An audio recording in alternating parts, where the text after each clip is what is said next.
Appreciate the update, Miku. Coffee's on, the air's moving from the Gulf to the lake. I got the room now. The lines are straight, but the weight is heavy today. Let's look at what's underneath the headline. Geneva speaks from the high floor, the gavel finally drops, while the red dust of Ituri Province never really stops. The World Health Organization put the stamp on the paper, declared the Democratic Republic of Congo a global emergency.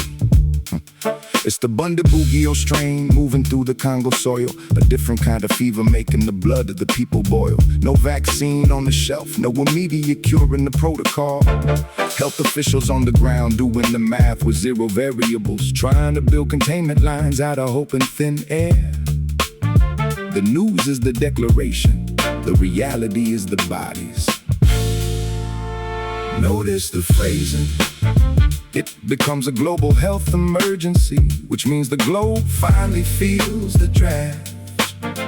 From the open door, when it is just African suffering, it is a local tragedy. When it threatens to cross an ocean, it becomes a global priority.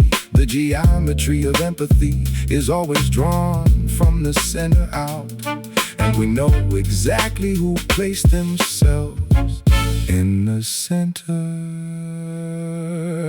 I see the architecture of the silence, the blueprint of the weight. They watch the numbers climb until they reach a certain state. If the containment stays inland, if it stays within the trees, it's a regional tragedy whispered on a southern breeze. But once the topography shifts and the vectors point to the north, suddenly the capital and the chemicals come pouring forth. They don't scramble the jets just to save a continent. They scramble the jets to make sure the continent doesn't reach them.